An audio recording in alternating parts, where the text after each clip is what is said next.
कठोपनिषद की इस यात्रा में हम लोग चल रहे हैं। आज के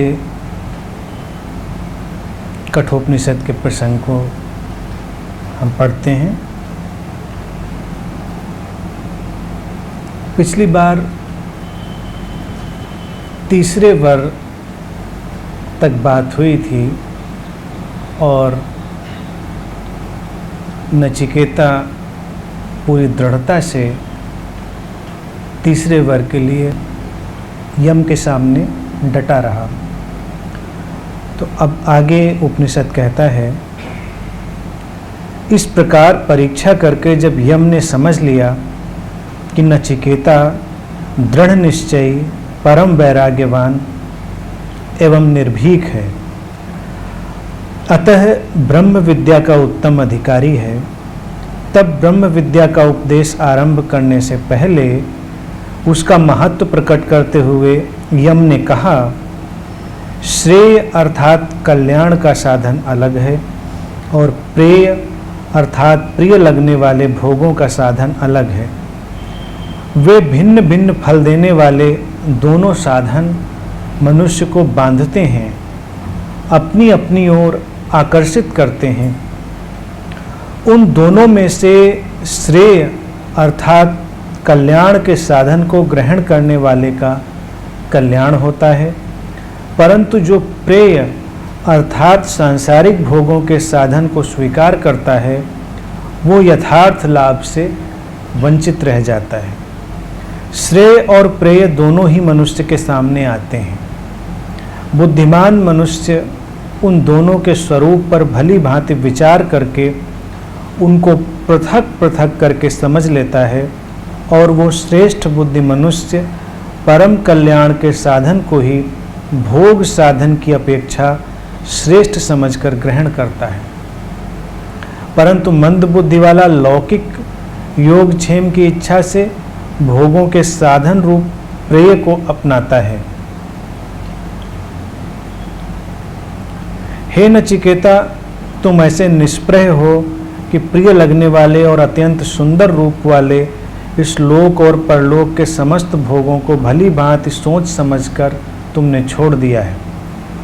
इस संपत्ति रूप श्रृंखला को, बेड़ियों को तुम नहीं प्राप्त हुए, इसके बंधन में तुम नहीं फंसे जिसमें बहुत से मनुष्य फंस जाते हैं, जो कि अविद्या और विद्या के नाम से विख्यात है।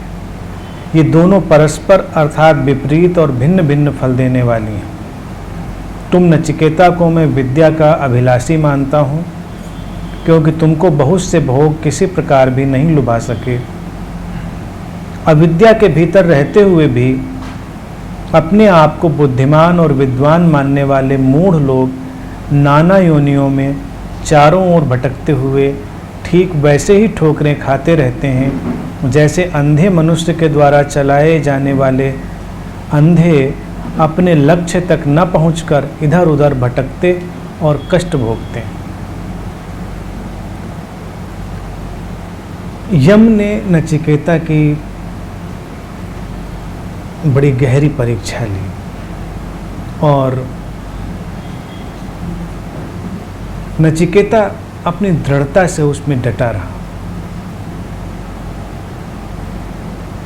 तो यम प्रसन्न हो गए, अर्थात अस्तित्व प्रसन्न होता है और आशीष देता है जब कोई प्रलोभनों में नहीं पड़ता। यहाँ पर यम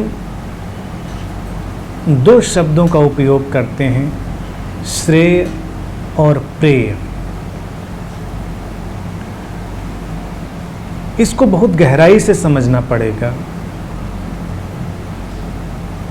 श्रेय उन आकर्षणों को यमराज कह रहे हैं जो मनुष्य का कल्याण करने वाले हैं, और प्रेय उन आकर्षणों को, उन वासनाओं को कह रहे हैं जो हमको प्रिय लगती हैं, कल्याण करने वाली हैं या नहीं हैं हम ये नहीं जानते, वो बस हमको प्रिय लगती हैं। और ये भी कहते हैं कि वो दोनों बांधते हैं, श्रेय भी बांधता है, प्रेय भी बांधता है।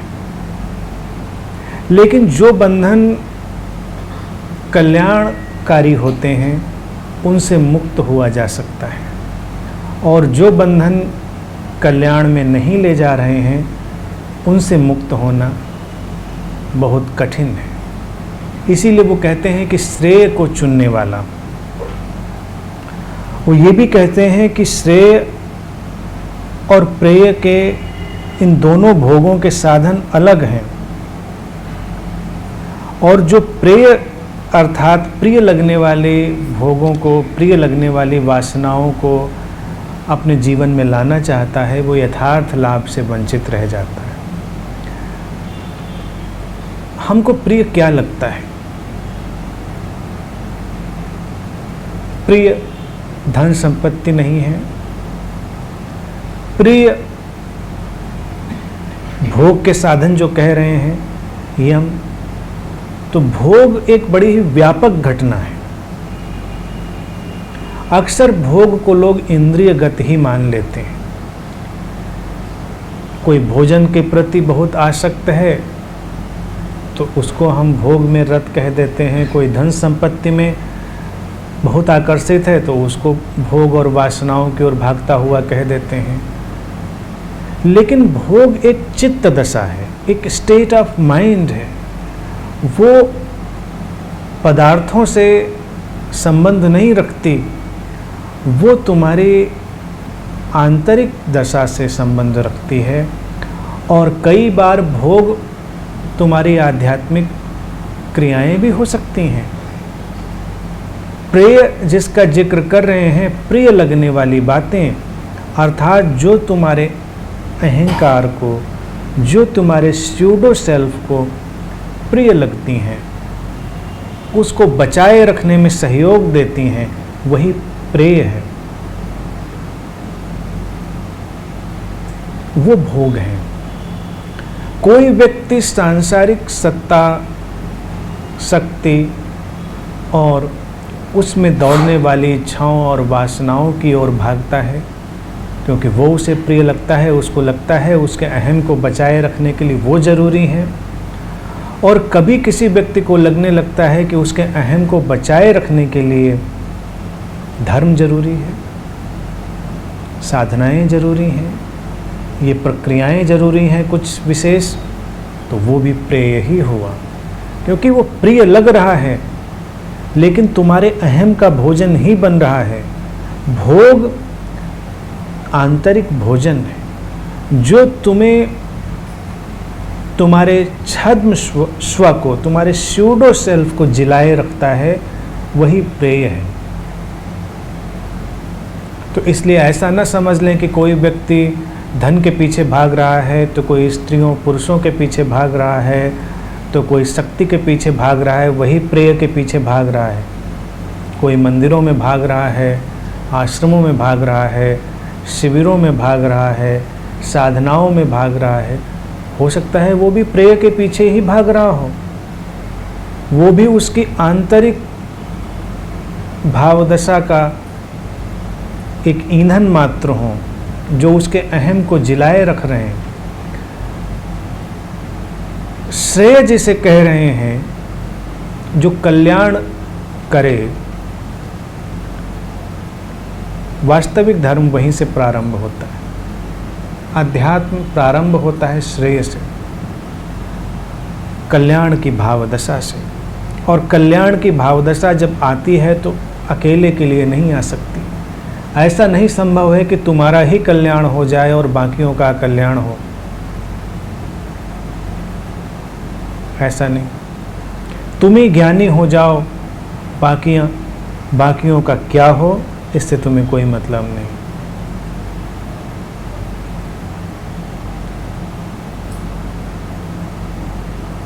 कल्याण की भावदशा कलेक्टिव है, इंटरकनेक्टेड है, सामूहिक है, अंतर संबंधित है, क्योंकि वही उसका स्वरूप है। कल्याण हो ही तब सकता है जब हम जगत के इस अंतर संबंध को जान लें। श्रेय और प्रेय के बीच का जो विभाजन है वो इस इंटरकनेक्टिविटी को जान लेना या उसे ना जान लेना, इससे ही तय होता है। जब कोई व्यक्ति उस अंतर संबंध को, उस इंटरकनेक्टेड कॉन्शियसनेस को नहीं जानता, तो उसके लिए सब कुछ प्रेय ही है, कुछ भी कर रहा हो। और जब कोई व्यक्ति इस जागतिक अंतर संबंध को, इस कलेक्टिव इंटरकनेक्टेडनेस को जान लेता है, तो वो कुछ भी कर रहा हो वो श्रेय ही है, क्योंकि तब उसके अंदर एक गहरी संवेदनशीलता की पृष्ठभूमि बन गई है और वो कल्याणकारी है। वो धरती पर चलता भी है तो उसके चलने मात्र से भी कल्याण की तरंगें निकलती हैं। वो ध्यान करे या एक प्याला चाय पिए, दोनों बराबर हैं। और जो व्यक्ति इस जागतिक अंतर संबंध को नहीं जानता, जो अभी इस संवेदनशीलता की पृष्ठभूमि पर नहीं खड़ा है, वो बाजार में हो या मंदिर में, कोई फर्क नहीं पड़ता, वो एक ही जगह है, वो टूटा हुआ है। प्रक्रिया श्रेय की तुम्हें अखंड की ओर ले जाती है और प्रेय की प्रक्रिया तुम्हें पाखंड की ओर ले जाती है। दो ही रास्ते हैं, या तो तुम अखंड हो जाओ या पाखंड हो जाओ। हिपोक्रेसी, जब तुम नहीं जानते हो तुम हिपोक्रेसी ओढ़ते हो, तुम किसी भी नाम से उसे ओढ़ सकते हो। और जब तुम अखंड चेतना को जान लेते हो तो फिर विभाजन की जो रेखाएं हैं वो गिरती हैं, तुम्हारे लिए वो मायने नहीं रखती।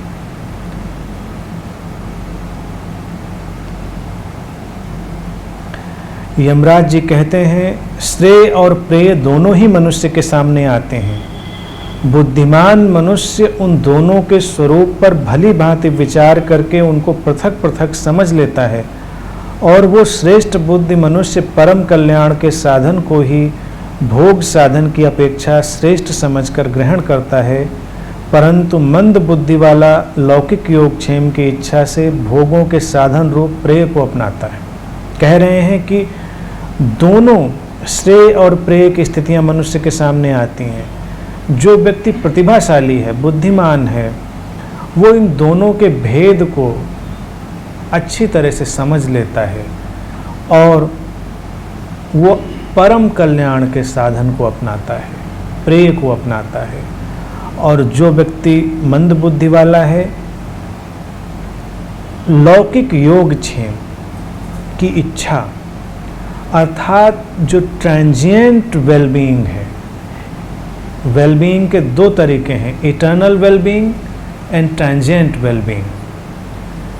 तो जो व्यक्ति इस ट्रांजिएंट वेलबीइंग के लिए साधनों को अपनाता है वो चूक जाता है। एक है इटर्नल वेलबीइंग, तुम्हारे आत्म की, तुम्हारे सेल्फ की यात्रा, और एक ट्रांजिएंट वेलबीइंग है जो क्षणिक सुख की ओर तुम्हें ले जाती है। अभी तुमको लगता है कि यही ठीक है, लेकिन तुम उसके स्वभाव को नहीं जानते। तुम ये नहीं जानते कि इसका स्वभाव ही यही है। ये तो एक प्रवाह में है जीवन की धारा, इसमें सब कुछ बदल रहा है और जो बदल रहा है उसको कितनी देर तक हम टिकाए रखेंगे।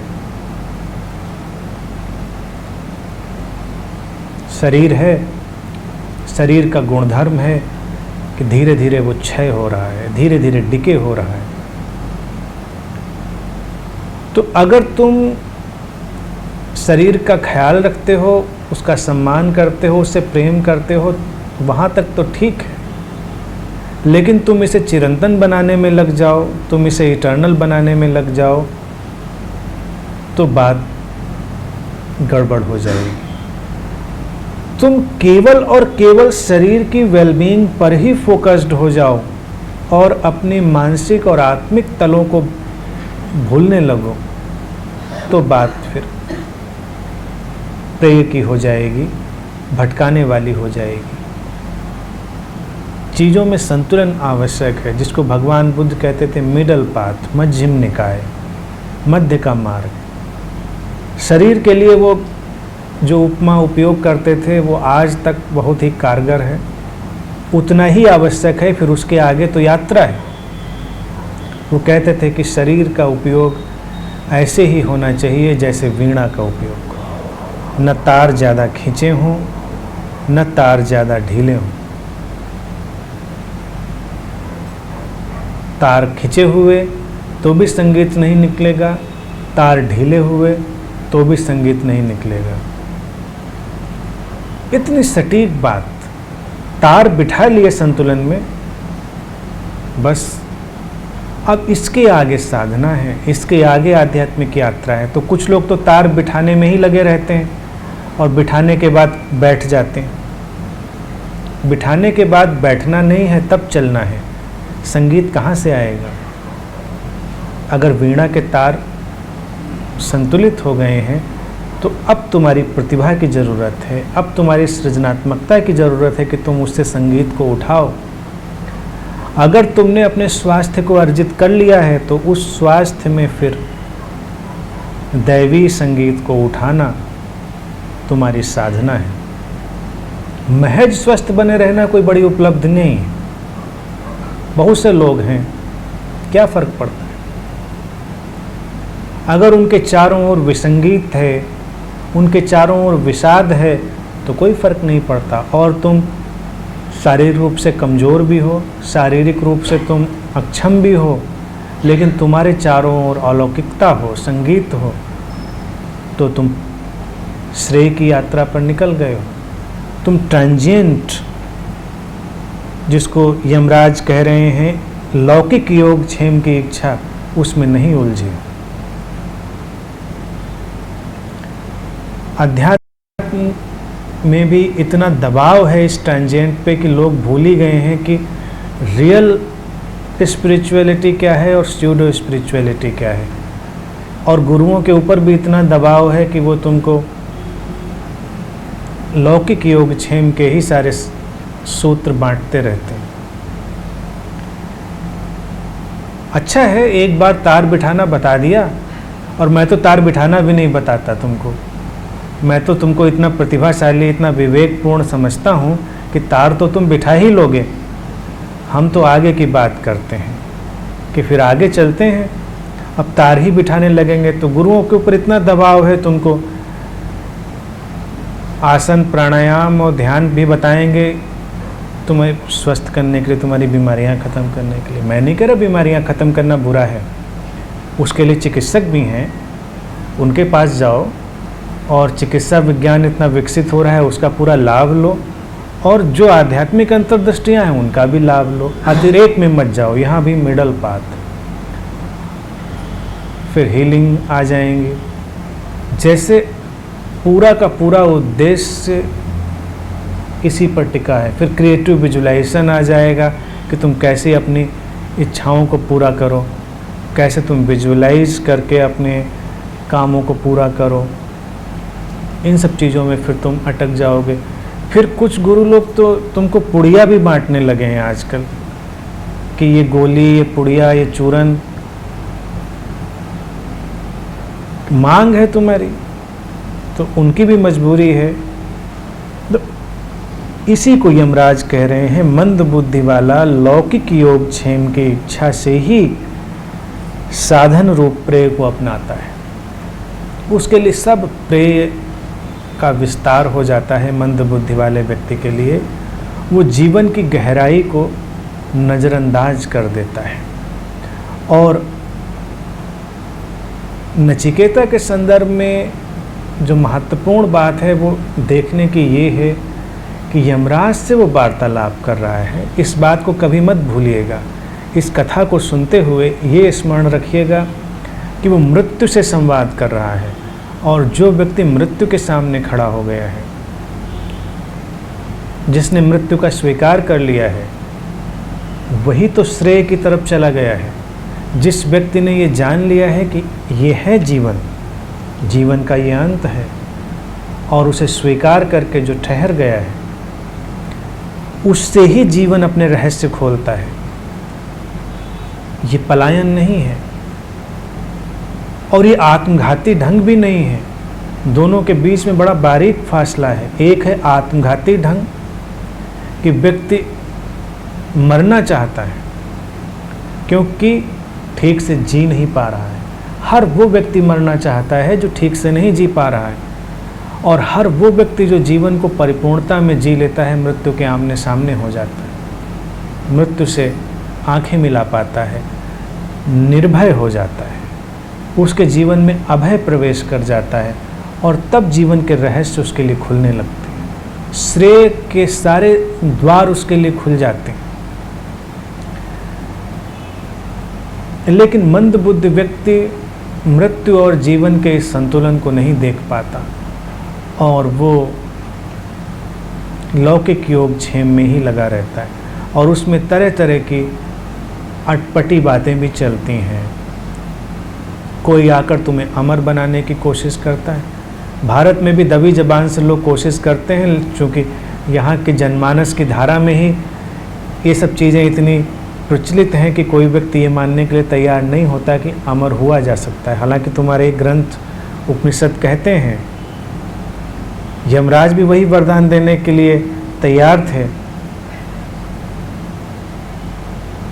पश्चिम में मैंने कई ऐसे कल्ट सुने हैं जो इन बातों पर पनपे अतीत में। उन्होंने कहा कि व्यक्ति के शरीर की जो संरचना है वो इमॉर्टल है, अमर है।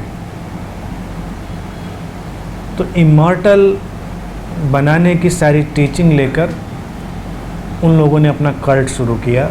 2 लड़के थे, एक कोई महिला थी, जहाँ तक मेरी जानकारी है, और बड़े अनुयायी उनके बन गए।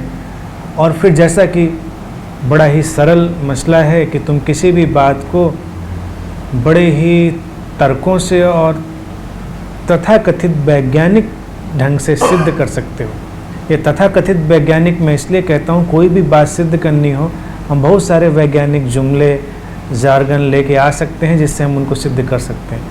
बहुत सारी जगहों पर इस तरह की बातें होती रहती हैं। वैज्ञानिकता एक बड़ी ही अलग चीज़ है। तो वो लोग भी ऐसी बातें करते थे, और मैंने सुना है कि 14-15 साल उनका कल्ट चलता रहा, बेइंतहा लोग उनको फॉलो करते रहे। तब तक लोगों का जोश ठंडा नहीं पड़ा जब तक उन 3 में से एक व्यक्ति की सड़क दुर्घटना में मृत्यु नहीं हो गई। लोगों ने मान लिया था कि हाँ ये लोग तो इमॉर्टल हैं, वो कहते थे, और युवा थे, तरकीब भी अच्छी थी। अगर कोई 25 साल 30 साल की उम्र में खड़ा होकर कह दे तो अगर वो स्वाभाविक मृत्यु में जाएगा तो लंबा अरसा लगेगा, तब तक तो कल्ट काफ़ी विकसित हो चुका होगा। लेकिन अस्तित्व तो अपना संतुलन रखता है। तो कहते हैं कि सड़क दुर्घटना में एक की मृत्यु हो गई, तब जाके कल्ट बिखरा। लोग चौंके, जागे कि नहीं, ये इमॉर्टल तो नहीं थे, अमर तो नहीं थे। खुद अमरत्व को नहीं जब पा पाए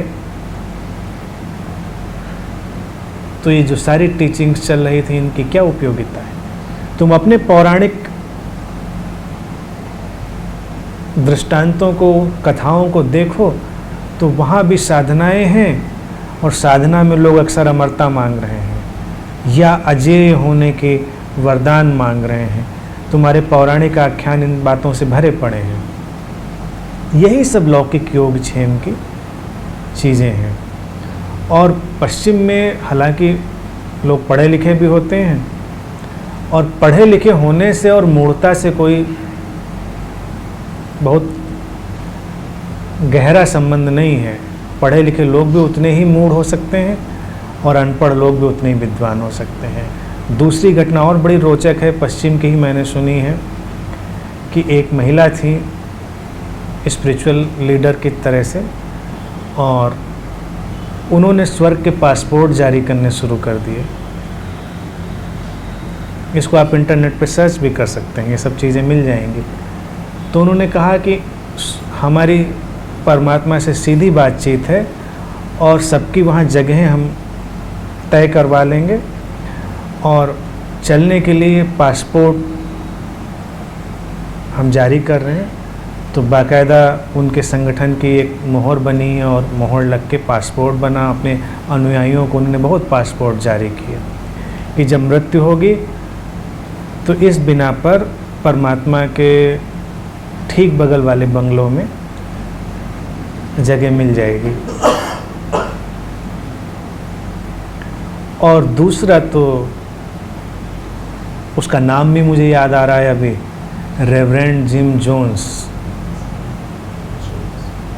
इसके बारे में तो आप लोगों ने सुना ही होगा। ये पश्चिम के नाम ले रहा हूँ लेकिन भारत इससे बचा नहीं है। भारत में भी बहुत लंबी तादाद है, क्योंकि यहाँ के नाम मैं लेना नहीं चाहता हूँ इसलिए वो नाम नहीं ले रहा हूँ। नाम न लेने का मतलब ये ना सोचें कि यहाँ बहुत ज़्यादा है। अभी भी तात्कालिक कंटेम्प्रेरी टाइम में भी तो रेवरेंड जिम जोन्स ने तो अपने अनुयायियों को मार ही डाला धर्म के नाम पर, लौकिक योगक्षेम के नाम पर। तो लौकिक योगक्षेम के नाम पर अक्सर तुम मारे ही जाते हो। हमारा मन है तो हमारा मन भी बहुत संवेदनशील संरचना है और मन के साथ भी बहुत सारे प्रयोग किए जा सकते हैं जो श्रेय की तरफ भी ले जा सकते हैं और प्रेय की तरफ भी ले जा सकते हैं, अर्थात कल्याणकारी भी हो सकते हैं और विध्वंसक भी हो सकते हैं। मन एक विशेष नियम से चलता है, संवेदनशीलता के नियम हैं। तो अगर उसे ठीक ठीक संस्कारित किया जाए, उसमें ठीक ठीक सहयोग दिया जाए तो मन हमारे लिए एक गहरी संभावना के द्वार खोल सकता है, हमें हमारे आत्मिक तल की ओर ले जा सकता है। और उसी मन के साथ अगर खिलवाड़ किया जाए, उसे गलत ढंग से संस्कारित कर दिया जाए तो सारे द्वार बंद कर सकता है और अनंत काल तक हम बंद दरवाजों में भटकते रह सकते हैं।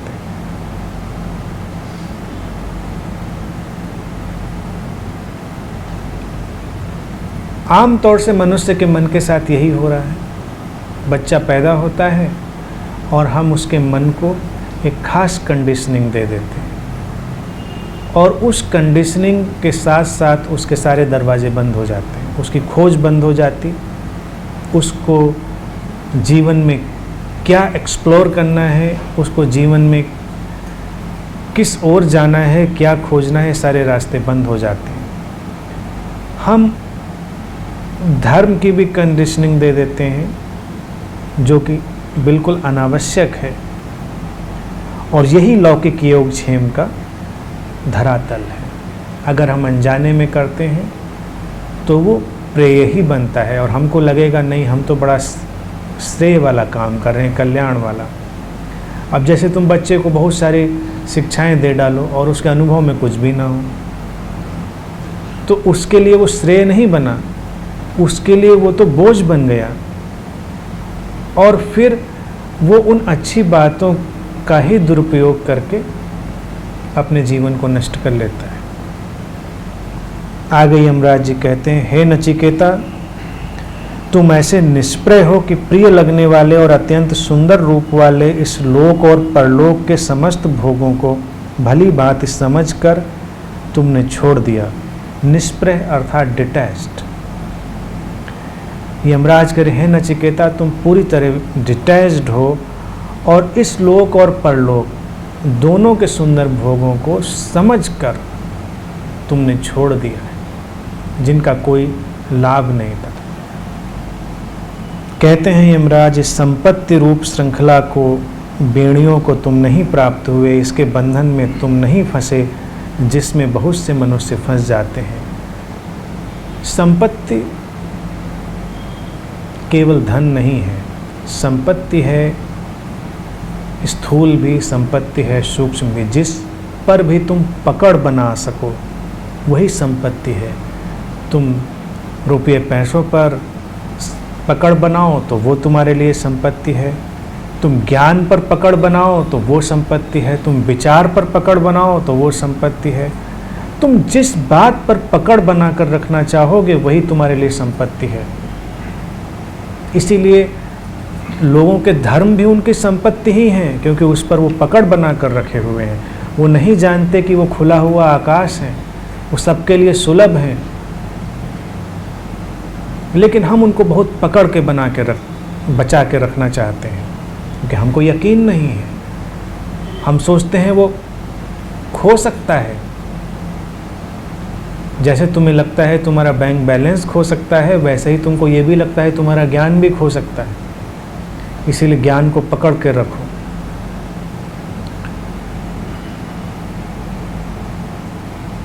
तो जहाँ कहीं पकड़ है वहीं बंधन है। कहते हैं कि एक बार एक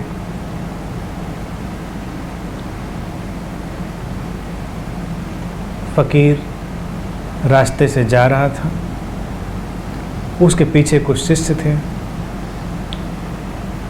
तभी रास्ते से एक व्यक्ति एक गाय को लेकर निकला। गाय के गले में रस्सी पड़ी थी और उस रस्सी को पकड़कर वो व्यक्ति जा रहा था। उस फकीर ने अपने शिष्यों से पूछा कि एक बड़ा सवाल उठ रहा है मेरे भीतर, कि इस आदमी ने गाय को पकड़ा है या गाय ने आदमी को पकड़ा है। तो लोगों ने कहा कौन सी बात है, आदमी गाय को पकड़ के ले जा रहा है। उसने कहा अगर ये रस्सी छूट जाए तो आदमी गाय के पीछे जाएगा या गाय आदमी के पीछे जाएगी। तब शिष्यों ने सोचा कि आदमी गाय के पीछे जाएगा, गाय तो जहाँ जाना होगा चली जाएगी। तो उस रस्सी से जिससे दिख रहा था कि गाय पकड़ी हुई है, वस्तुतः आदमी ही पकड़ा हुआ था, गाय नहीं पकड़ी हुई थी।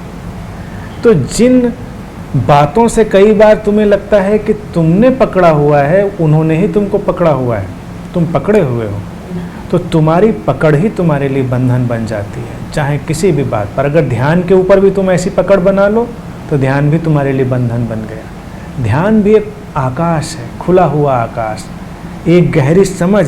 इसीलिए यमराज बार बार एक शब्द उपयोग कर रहे हैं, इसमें एक शब्द भी व्यर्थ नहीं। वो कहते हैं तुमने अत्यंत समझदारी पूर्वक, गहरी समझ के साथ, भली भांति समझकर, समझ का इतना ही अर्थ है कि जीवन या अध्यात्म डीपेस्ट अंडरस्टैंडिंग है। वो कोई एक्टिविटी नहीं है, वो अंडरस्टैंडिंग है, गहरी समझ है। और जब तुमने समझ लिया है तो तुम्हारी समझ ही तुमको मुक्त करती है, वो बंधन नहीं डालती।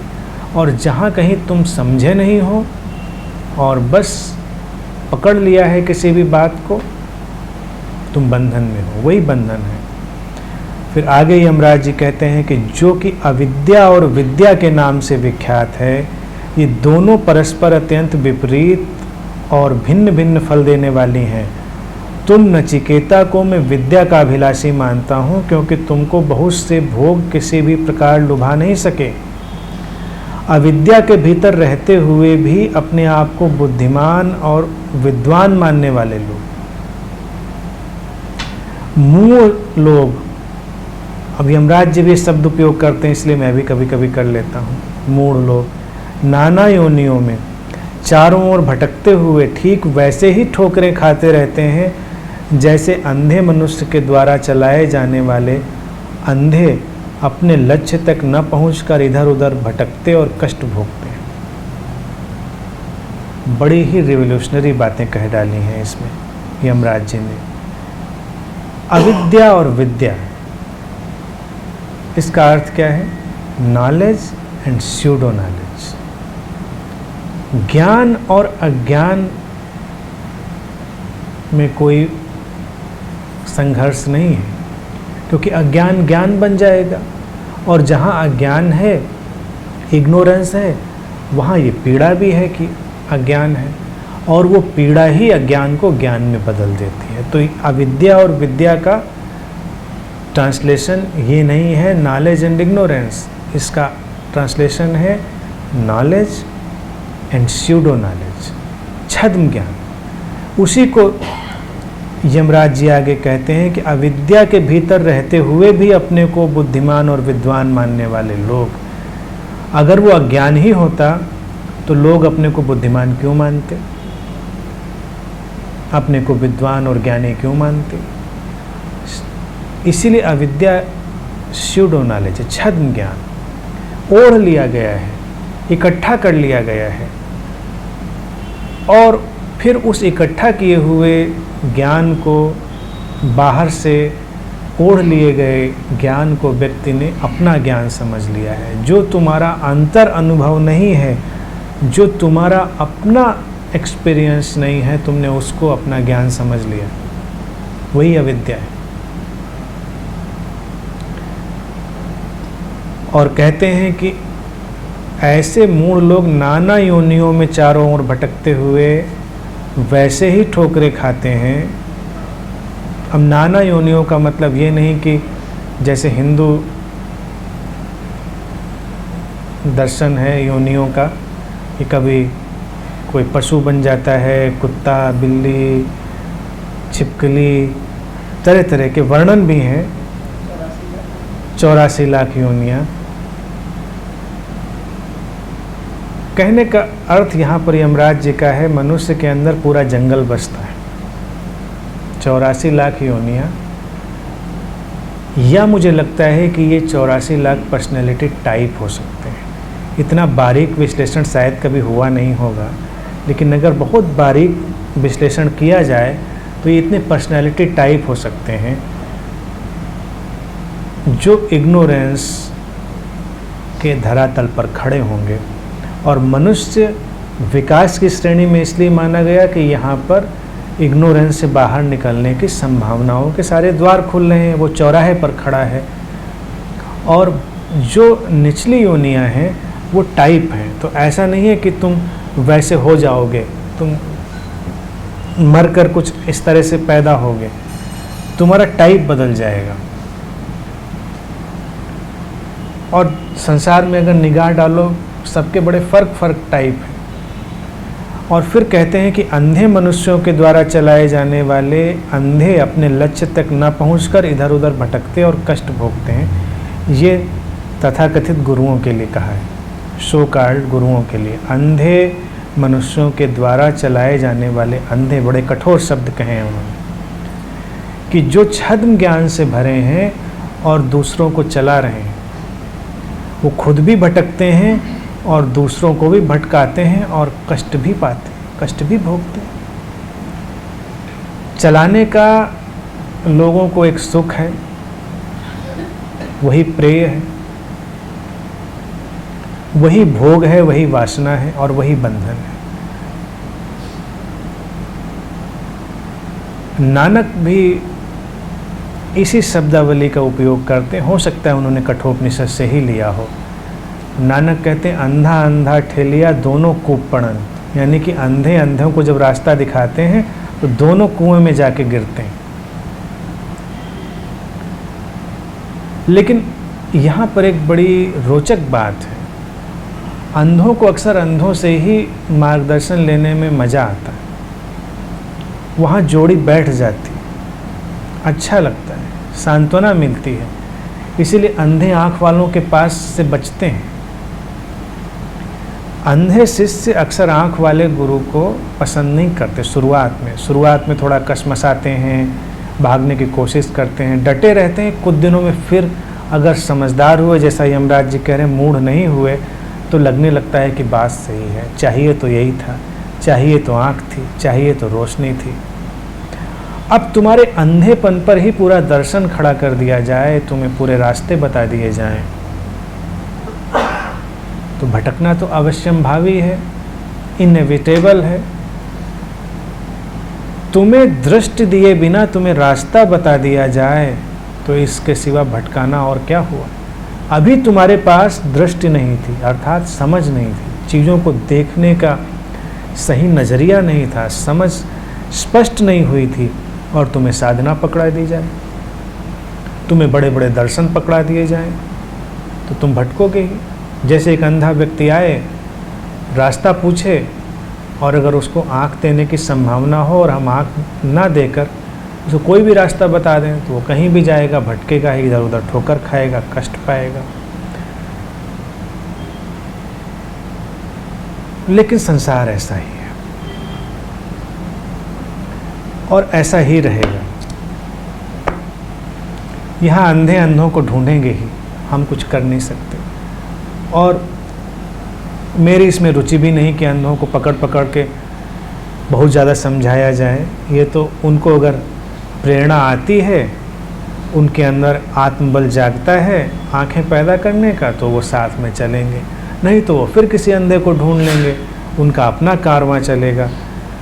और सारे कारवें चलते रहने चाहिए। इसकी कोई जिद नहीं है कि आँख वाले ही अपना कारवां चलाएं। अगर बिना आँख वालों को भी मन है, उनको भी स्वतंत्रता होनी चाहिए। मैं परम स्वतंत्रता उसी को मानता हूँ जहाँ व्यक्ति को भटकने की भी स्वतंत्रता है। तो इसलिए सबको मुक्त करने की आकांक्षा नहीं रखनी है। अगर कोई बंधन में पड़ना चाहता है, जैसा यमराज जी कह रहे हैं, तो उसको स्वतंत्रता है, पड़े, और फिर किसी दिन लौटकर उसी ठोकर से, उसी कष्ट से हो सकता है वो जागे, और तब वो श्रेय को ढूंढ लेगा।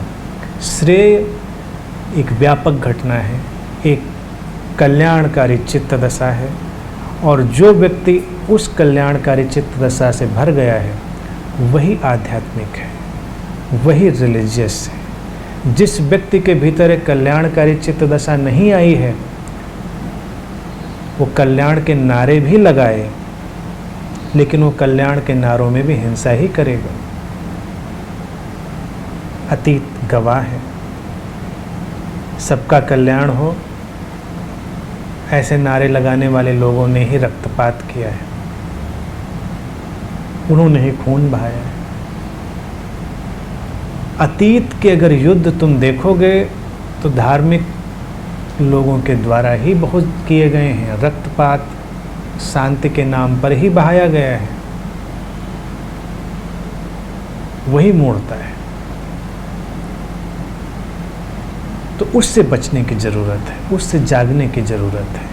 और जिसको यमराज बार बार कहते हैं समझपूर्वक, समझपूर्वक, तो इसको अपने अंदर डाल लेना है कि अपने अंदर एक अंडरस्टैंडिंग एक्टिवेट करनी है, गहरी समझ लानी है, गहरे विवेक को पैदा करना है, जल्दबाजी नहीं करनी है। और फिर जब तुम जल्दबाजी नहीं करोगे तो जैसे नचिकेता के लिए दरवाजे खुल रहे हैं, ऐसे तुम्हारे लिए भी खुल जाएंगे। जैसे नचिकेता के लिए मृत्यु सामने आ खड़ी हुई, ऐसे वो तुम्हारे लिए भी मित्र बन जाएगी। यमराज का गुरु रूप में नचिकेता के सामने आने का इतना ही अर्थ है कि जब तुम इस कल्याण की भावदशा से भर जाते हो, अभय में उतर जाते हो, तो मृत्यु तुम्हारे लिए मित्र हो जाती है। जीवन का हर पहलू तुम्हारे लिए मित्रवत हो जाता है और तुम्हारा मार्गदर्शन करता है। जब तुम इस दशा में आ जाते हो, वही अंतर यात्रा है। आज के लिए इतनी ही बात।